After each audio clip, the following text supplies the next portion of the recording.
नमस्कार दोस्तों, स्वागत है आप सभी का टारगेट सिविल सर्विसेज में। चलिए फ्रेंड, आज हम लोग करते हैं क्वेश्चन नंबर 1, ठीक है, जो कि सामान्य अध्ययन का यानी उत्तर प्रदेश पीसीएस परीक्षा का most important video. Okay, first question, निम्नलिखित युगों में से कौन सही नहीं है? ठीक है, ऑप्शन है दिल्ली षड्यंत्र केस अमीर चंद, काकोरी षड्यंत्र केस अशफाकुल्ला, लाहौर षड्यंत्र केस जतिन दास, नासिक षड्यंत्र केस रास बिहारी बोस। ठीक है भैया, यहाँ पे नई शब्द लगा तो ध्यान दीजिएगा, वेरी इंपॉर्टेंट क्वेश्चन। सो यहाँ पे राइट ऑप्शन होगा ऑप्शन डी, यानी नासिक षड्यंत्र केस रास बिहारी। ठीक है, ये क्या सुमेलित नहीं है। आइए देखते हैं इसको। दिल्ली षड्यंत्र केस अमीर चंद्र, काकोरी षड्यंत्र केस अशफाकुल्ला, लाहौर षड्यंत्र केस जतिन दास से संबंधित है, जबकि रास बिहारी बोस का संबंध दिल्ली षड्यंत्र केस से था। वे गिरफ्तारी से बचने के लिए जापान चले गए थे। ठीक है, क्लियर क्वेश्चन, डाउट क्लियर यहाँ पे फ्रेंड। चलिए सो नेक्स्ट क्वेश्चन देखते हैं। निम्न कथनों पर विचार कीजिए तथा नीचे दिए गए कोर्स से सही उत्तर चुनिए। पहला, सुभाष चंद्र बोस ने फॉरवर्ड ब्लॉक का गठन किया। दूसरा, Bhagat Singh Hindustan Republican Socialist Association के संस्थापक में से एक थे। चलिए सोचिए समझिए और इसका राइट आंसर बताइए फ्रेंड। सो यहाँ पे राइट ऑप्शन होगा ऑप्शन सी, यानी पहला दूसरा, यानी ये दोनों सही हैं। ठीक है, आइए समझते हैं इसको। सुभाष चंद्र बोस ने कांग्रेस के अध्यक्ष का पद त्याग करने के बाद 1939 में फॉरवर्ड ब्लॉक की स्थापना की, जबकि 1928 में फिरोज शाह कोटला मैदान में चंद्रशेखर आज़ाद के नेतृत्व में एक बैठक हुई, जिसमें हिंदुस्तान सोशलिस्ट रिपब्लिकन एसोसिएशन यानी HSRA की स्थापना की गई। भगत सिंह इसके संस्थापक सदस्यों में से एक थे। ठीक है, किसके?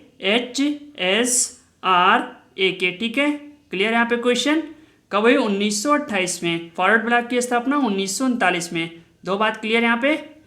चलिए सो नेक्स्ट क्वेश्चन है, स्वदेशी आंदोलन के संबंध में कौन सा कथन सही नहीं है? पहला है, कुछ विशिष्ट मुसलमान आंदोलन में शामिल हुए। स्त्रियों ने आंदोलन में सक्रिय भागीदारी की। आंदोलन ने बंगाल के किसानों को न तो अधिक प्रभावित किया और न ही वे इसमें शामिल हुए। ये बंगाल तक ही सीमित रहा। चलिए फ्रेंड, फट से इसका राइट ऑप्शन बताइए।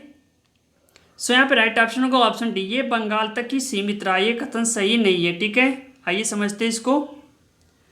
स्वदेशी आंदोलन समाज के विभिन्न तबकों के कुछ विशिष्ट मुसलमानों को अपने साथ ले सका।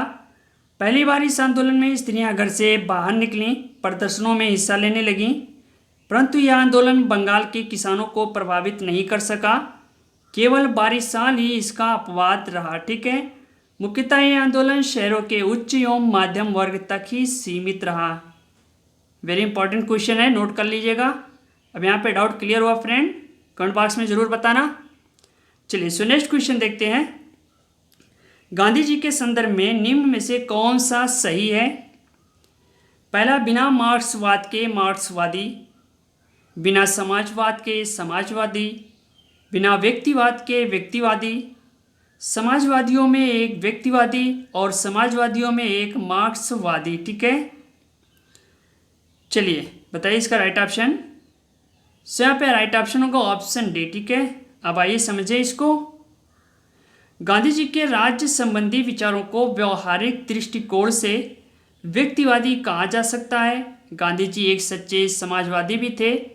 वे व्यक्ति के हित के साथ साथ समाज के हित का ध्यान रखते थे। गांधी जी ने लुई फिशर से स्वयं कहा, मैं सच्चा समाजवादी हूँ, मेरे समाजवाद का अर्थ है सर्वोदय। गांधी जी के समाजवाद में मार्क्सवाद की भी झलक मिलती। ठीक है, समझ में आया क्वेश्चन? चलिए सो नेक्स्ट क्वेश्चन देखते हैं। निम्नलिखित में से किस कारागार को गांधी जी ने मंदिर का नाम दिया? नैनी, यरवदा, सेल्यूलर, आगा खान पैलेस। ठीक है, यहाँ पे कारागार की बात हो रही है और मंदिर की बात। ठीक है, तो दो चीज़ हमारे सामने फ्रेंड। चलिए बताइए फ्रेंड, इसका राइट ऑप्शन कौन सा होगा? सो यहाँ पे राइट ऑप्शन होगा ऑप्शन बी, यानी यरवदा। ठीक, आइए देखते हैं इसको। यरवदा कारागार में गांधी जी को वर्ष 1930 में बंदी के रूप में भेजा गया था। यहाँ से गांधी जी साबरमती के आश्रमवासियों को प्रत्येक सप्ताह पत्र के रूप में अपने संदेश भेजा करते थे। यरवदा जेल में गांधी जी ने अपने अनुभवों एवं आध्यात्मिक प्रगति की समीक्षा करते हुए यरवदा कारागार को मंदिर की संज्ञा दी। ठीक है, तो गांधी जी ने वर्ष 1930 में, ठीक है, किस कारागार में? यरवदा में। ओके, चलिए सो नेक्स्ट क्वेश्चन देखते हैं। गांधीयन इनोवेशन का तात्पर्य क्या है? अधिक उत्पादन से, घरेलू अर्थव्यवस्था में अधिक उत्पादन, उपभोग के लिए उत्पादन से, कम निवेश से अधिक उत्पादन, अधिक लोगों के लिए। सो फ्रेंड यहाँ पे राइट ऑप्शन होगा ऑप्शन डी, कम निवेश से अधिक उत्पादन, अधिक लोगों के लिए। ओके, आइए समझिए इसको। गांधीयन इनोवेशन का तात्पर्य है कम निवेश से अधिक उत्पादन, अधिक लोगों के लिए। ठीक है, ये शब्दावली सर्वप्रथम प्रोफेसर प्रहाद एवं R.A. मशेलकर द्वारा प्रयोग किया गया। ठीक है, तो ये दो नाम नोट कर लीजिएगा, नोटबुक लेकर बैठिएगा। ठीक है, वेरी इंपॉर्टेंट हो जाते हैं, मैचिंग के लिए भी क्वेश्चन दे सकते हैं उत्तर प्रदेश PCS परीक्षा में। ओके, चलिए सो नेक्स्ट क्वेश्चन देखते हैं। कांग्रेस ने खिलाफत आंदोलन का समर्थन किया मुख्यतः खलीफा की पुनः स्थापना के लिए, खलीफा को हटाने के लिए, मुसलमानों की सहानुभूति प्राप्त करने के लिए, कांग्रेस में जिन्ना को हाशिए पर लाने के लिए। नीचे दिए कोर्स से सही उत्तर चुनिए। चलिए 5 सेकंड आपके पास टाइम है फ्रेंड, इसका राइट ऑप्शन बताइए। यहाँ पे राइट ऑप्शन होगा ऑप्शन ए, यानी पहला और तीसरा, पहला और तीसरा। ठीक है, आइए देखते हैं इसको। कांग्रेस ने खिलाफत आंदोलन का समर्थन खलीफा की पुनः स्थापना के लिए तथा मुसलमानों की सहानुभूति पाने के लिए किया था। गांधी जी के अनुसार ये हिंदू मुस्लिम एकता के लिए स्वर्णिम अवसर था। उन्होंने लिखा था कि जब मुसलमानों के महत्वपूर्ण हित खतरे में हो, तब यदि हिंदू उनसे दूर रहें तो हिंदू मुस्लिम एकता का कोई अर्थ नहीं रहेगा। वेरी इंपॉर्टेंट टॉपिक है फ्रेंड, नोट कर लीजिएगा। ओके, यहाँ से एक क्वेश्चन पूछता है 1920 में शुरू हुआ था क्या? खिलाफत आंदोलन। ओके, चलिए सो नेक्स्ट क्वेश्चन देखते हैं। चार्टर अधिनियम 1813 भारत के लिए महत्वपूर्ण समझे जाने का निम्नलिखित में से कौन सा एक कारण है? पहला, इसने ईसाई मिशनरियों द्वारा भारत में प्रचार पर रोक लगा दी। इसने भारत के औद्योगिकीकरण पर जोर दिया।